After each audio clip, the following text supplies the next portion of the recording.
Hello friend, સ્વાગત છે તમારું મમાઝ રસોઈમાં। આજે હું તમારી સાથે શેર કરીશ મહાપ્રસાદનો શીરો। તો મહાપ્રસાદનો શીરો આપણે બનાવીશું તે પહેલાં મારી રિક્વેસ્ટ છે કે મારો વિડીયો જો તમને પસંદ આવે તો લાઈક કરજો, શેર કરજો અને સબસ્ક્રાઈબ કરજો। તો મહાપ્રસાદનો શીરો બનાવવા માટે મેં અહીંયા 3 કપ દૂધ લીધું છે, એટલે કે આ 3 વાટકા, અને 1 વાટકો મેં સોજી લીધો છે, 1 વાટકો ખાંડ લીધી છે, 1 વાટકો ઘી લીધું છે, બદામ છે, કાજુ છે, કિસમિસ છે, ઇલાયચીનો અને જાયફળનો પાવડર છે, અને 1 મેં કેળું લીધું છે। આપણે મહાપ્રસાદ બનાવવાનો છે એટલા માટે આપણે આ અલગ જ રીતે બનાવશું। પહેલાં દૂધ ગરમ મેળશું, ગેસ ચાલુ કરશું। સૌ પ્રથમ આપણે પહેલાં દૂધ ગરમ થવા મૂકશું, ગેસ ચાલુ કરશું, અને અહીંયા આપણે સાઈડમાં દૂધ ગરમ થવા મૂકી દઈશું। હવે આપણે બીજો ગેસ ચાલુ કરી અને તેનામાંથી આપણે પેન મૂકી અને તેમાં સોજી શેકવાની શરૂઆત કરશું। તો મેં આ 1 વાટકો ઘી લીધું છે, 1 વાટકા સોજીની સામે 1 વાટકો ઘી લીધું છે। જો આમાંથી તમે 1-2 ચમચી ઓછું કરવું હોય તો કરી શકો છો। અને આપણે તો મહાપ્રસાદ છે, મહાપ્રસાદના રૂપમાં બનાવવાનું છે, જો કે એટલે આપણે એટલું નાખવું જ પડશે। અને ઘી ગરમ થાય ને ત્યાર પછી હવે આપણે અમે 1 કેળું લીધું છે, આ કેળું લીધું હતું, એ કેળાને હવે આપણે સોલી અને આમાં સીણી લઈશું। આપણે આખું કેળું નથી નાખવાનું, 1.25 કિલો સોજી હોય તો તેમાં 2 કેળા નાખવાના હોય છે। તો આપણે મેં આ 200 ગ્રામ જેટલો સોજી લીધો છે, તો અડધુંથી પોણું કેળું આપણે સીણવાનું છે।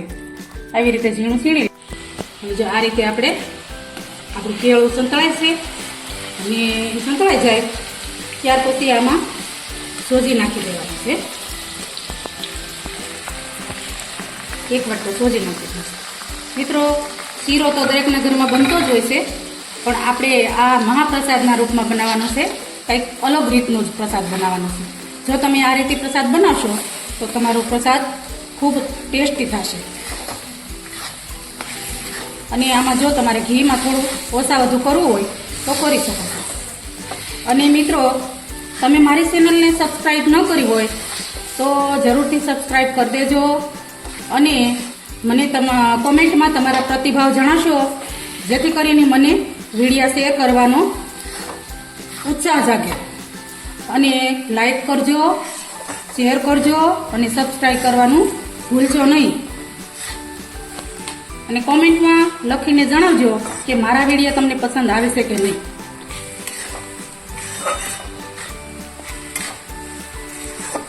તો તમે જોઈ શકો છો આપણે ધીમી ફ્લેમ પર આ સોજી શેકી રહ્યા છે, અને આપણો સોજી શેકાઈ રહેવા આવ્યો છે ધીમી ફ્લેમ પર। અને સોજી શેકવાની જ એક કળા હોય છે, જો સરસ રીતે સોજી શેકણો હોય તો આપણો શીરો બરાબર બને છે, અને જો સોજી શેકવામાં કચાશ રહી જાય તો આપણો પ્રસાદમાં પણ કચાશ રહી જાય છે। એટલે આ ધીમી ફ્લેમ પર આપણે શેકવાનો છે। અને હવે આપણે સાઈડમાં દૂધ ગરમ થવા મૂક્યું છે, તે પણ ગરમ થઈ ગયું છે। તો હવે આપણે ધીમે ધીમે દૂધ નાખી દઈશું। બરાબર આપણા જો સોજીના દાણા ખીલી ગયા છે, જો તમે જોઈ શકો છો આપણી સોજી ખીલી ગઈ છે। હવે આપણે દૂધ નાખશું, આપણું દૂધ પણ ગરમ થઈ ગયું છે। તો થોડીક શાંતિથી નાખી દઈશું। એક સાથે નથી નાખી દેવાનું, નહીંતર આપણે સાટા ઉડે છે, થોડું થોડું કરીને નાખવાનું।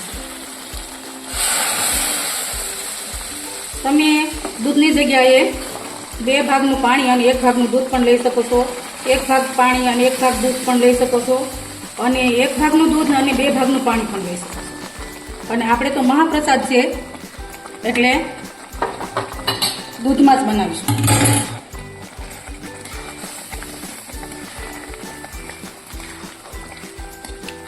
કેળું નાખ્યું છે ને એટલે એનું તમને થોડુંક લાલાશ દેખાય છે, પણ આપણો સોજી શેકાવો જરૂરી છે, અને એકદમ સ્મૂધ આપણો શીરો બનશે। ઘણી બહેનો શીરો છૂટો દાણો રાખવા માટે દૂધ કે પાણી ઓછું નાખતા હોય છે, જેથી કરીને જે શીરાનો દાણો હોય છે સોજીનો એ કાચો રહી જાય, છૂટો થાય પણ કાચો રહી જાય, એટલે આપણે સ્વાદમાં મજા નહીં આવે. અને જો તમે બધું એના સમ પ્રમાણમાં પાણી નાખશો જોઈતા પ્રમાણમાં, એટલે એકદમ સ્મૂધી શીરો થશે. એટલે હવે આપણે થોડીક વાર એને થીજવા દઈશું. હવે આપણું દૂધ થીજાઈ ગયું છે. હવે આપણે ખાંડ નાખી દઈશું. દૂધ શોષાઈ જાય ત્યારે જ આપણે ખાંડ નાખવાની, એટલે આપણે પાછું ખાંડનું પાણી થાય એ બળવા દેવું જરૂરી છે.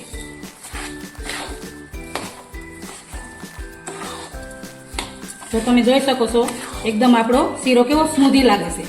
અને જો પાણી તમારું ઓછું હશે તો તમારો સોજીનો દાણો કાચો રહી જશે, એકદમ ખીલશે નહીં, તો એ સોજીનો આપણે બરોબર સ્વાદ નથી આવતો.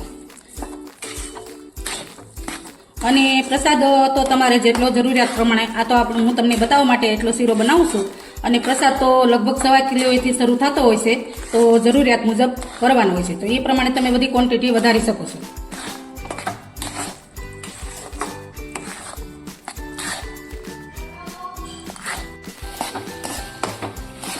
આ રીતે આપણે પેન છૂટી જાય, પેન છૂટી પડી જાય ત્યાં સુધી આપણે હલાવશું, એટલે ત્યારે સમજવાનું કે આપણો સોજી બરાબર થઈ ગયો છે. હા જો હવે આપણો શીરો એ પેન છોડી દીધી છે, એટલે આપણો શીરો બની ગયો છે. હવે એમાં આપણે બદામ નાખી દઈશું, ત્યાર પછી કાજુ નાખી દઈશું, ત્યાર પછી કિસમિસ નાખી દીધા છે. અને હવે આપણે ઇલાયચી અને જાયફળનો પાવડર નાખી દઈશું. અને મહાપ્રસાદ છે તો પછી સત્યનારાયણ ભગવાનને, વિષ્ણુ ભગવાનને તુલસી તો પ્રિય છે, તો તુલસી પત્તા કેમ ન હોય, તો તુલસી પત્તા પણ નાખી દઉં છું. એટલે આપણો મહાપ્રસાદ તૈયાર. અને બરાબર રીતે મિક્સ કરી દઈશું. જો તમે જોઈ શકો આપણો પ્રસાદ ઘી દેખાય છે, કેટલો સરસ અને સ્મૂધી બન્યો છે, કોરો મોરો લાગતો નથી. અને સ્વાદમાં પણ એટલો ટેસ્ટી છે, કારણ કે આપણે થોડોક અલગ રીતે જ બનાવ્યો છે. તમે જોઈ શકો છો કેળું નાખીને બનાવ્યો છે, એનો સ્વાદ બહુ સરસ આવશે. તમે એકવાર તમે આ રીતે ટ્રાય કરી જોજો, બહુ સરસ પ્રસાદ બનશે. તમે જોઈ શકો છો આપણો મહાપ્રસાદ કેટલો સરસ બન્યો છે, સ્મૂધી બન્યો છે. હવે આપણે આ ડીશમાં લઈ લઈશું, ભગવાન માટે ડીશ તૈયાર કરશું. આ રીતે આપણે ડીશ તૈયાર કરી લઈશું. તો આપણે મહાપ્રસાદ ડીશમાં તૈયાર કરી લીધો છે.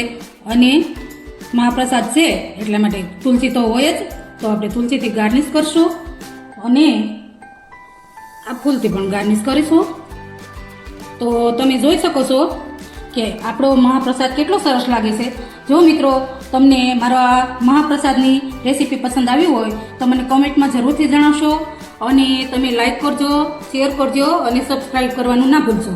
જરૂરથી મને કોમેન્ટમાં લખીને જણાવજો મારો આ રેસીપી તમને કેવી લાગી, તે કોમેન્ટમાં જરૂરથી જણાવશો.